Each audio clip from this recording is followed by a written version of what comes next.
What's up, everybody? It is me, King Alpha. I hope you guys are doing great. So I saw yesterday that my Star Wars video is doing great, and I think it's about to be 24 hours now since I've released that other video. So I figured, why not give you guys another Star Wars video? I was able to actually grind something, so just why not? But nonetheless, tomorrow will be Call of Duty, and I think on Monday I will have a Rise video coming out, so just stay tuned in for that. I'm going to be doing Star Wars at least maybe 2 to 3 times a week, depending on the content and depending on exactly what I can put out. However, I finally unlocked all the mods on the E-11D. So there's only 3 mods, obviously, but you do need to get over a total of 150 kills, which is a lot of kills if you think about it. If you're playing and I don't know if it registers, for example, in Supremacy, whether it registers the kills that you get off of AI, or does it actually only register the player, like the actual players that you're shooting. So I mean, like real players. So I don't know if it's based off that or not, but who knows.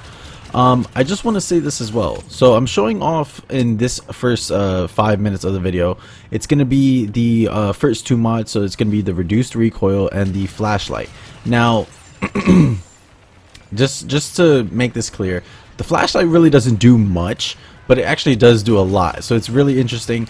It really helps more or less for bigger like the nighttime maps, but it also does help out when you're actually playing on maps like this. So the flashlight helps out when it comes to actually like when you're aiming out, like actually aiming down sight, so or like zoomed in, it will actually highlight the entire character, depending on whether it's any type of trooper or anything. It will highlight the character for you, so it actually gives you a clear aim, clear like just picture of where to aim, how to shoot, where to shoot, if their head's there, you can actually see someone. So there's certain moments, especially on the nighttime maps, where you're like looking at someone and you can only see their head, but at least it's showing you that it's available to shoot their head.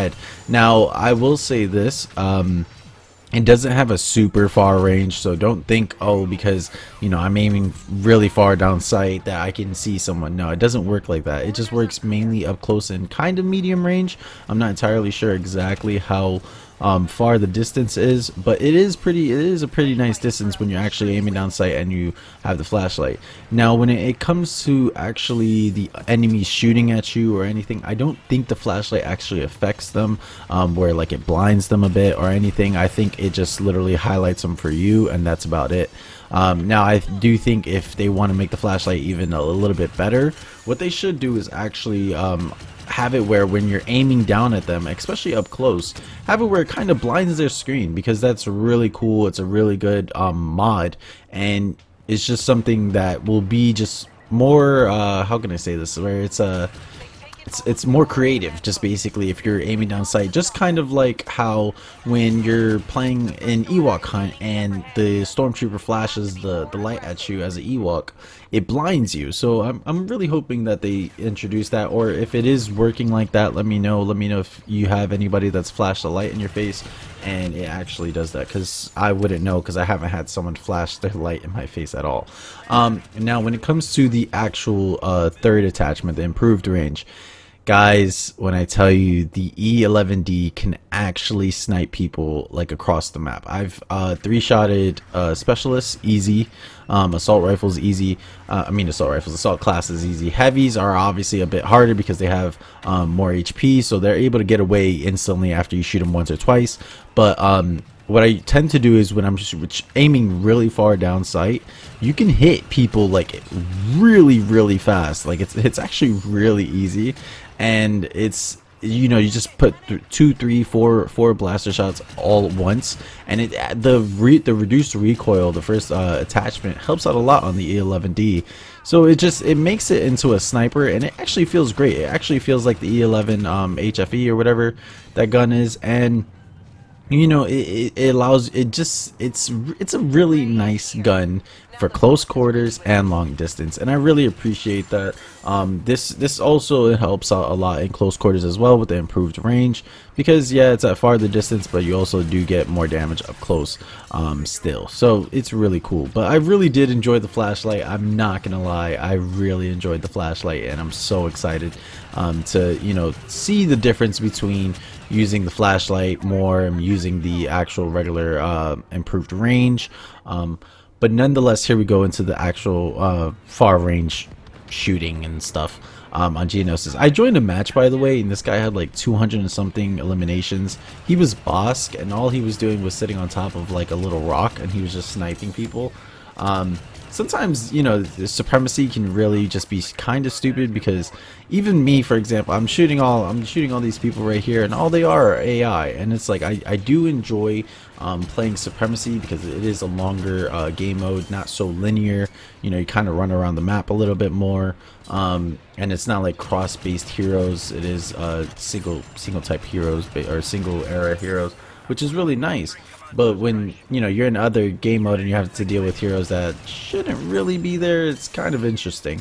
But there is a couple of things in this patch and this the big update basically that I do need to talk about, so I'm gonna probably put in another video.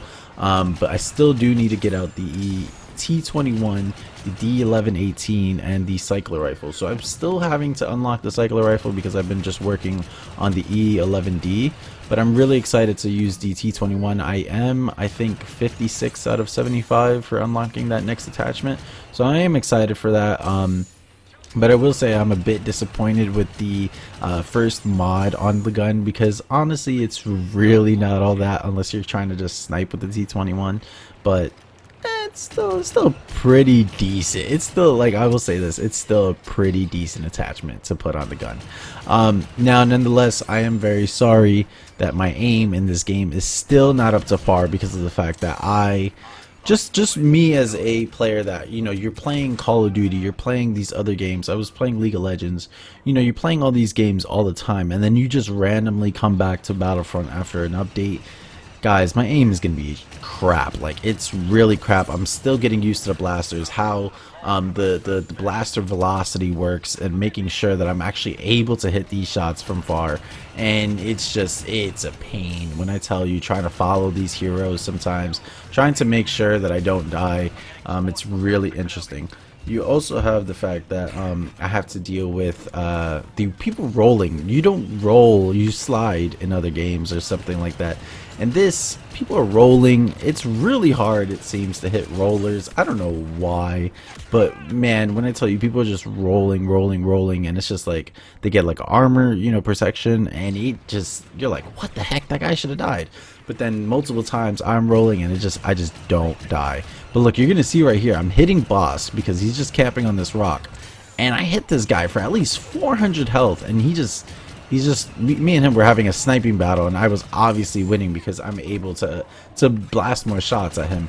But as you can see, this heavy is using the explosive sentry, and he is taking a bit more hits, but he did have to back up until I actually killed him. But it is a sniper. It is so deadly from far range, and this is across the map, guys.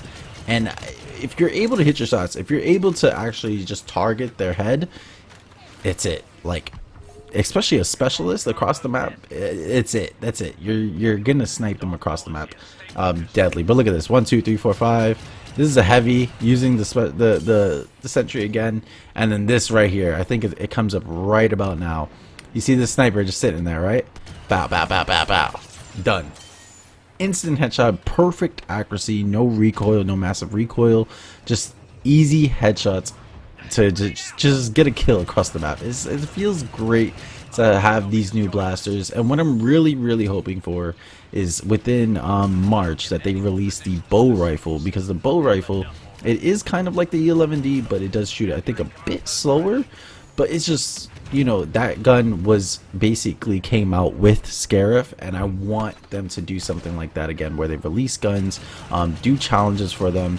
You know, for example, for the bow rifle, in order for you to unlock the bow rifle, you need to get like 100 kills on Scarif or something like that. They need to do more things to get players into the game, get challenges out there that will make players continuously play in the game, have a sense of a grind. Because now that I'm getting these new guns, it's like, okay, I gotta grind for these mods again. I gotta get these kills. I gotta play the game. I can't just you know, get stuff and unlock the stuff instantly and stuff like that. It feels great to actually play Star Wars Battlefront 2 again, and I'm really excited for the future of Battlefront, and I can't wait to keep putting out more and more videos.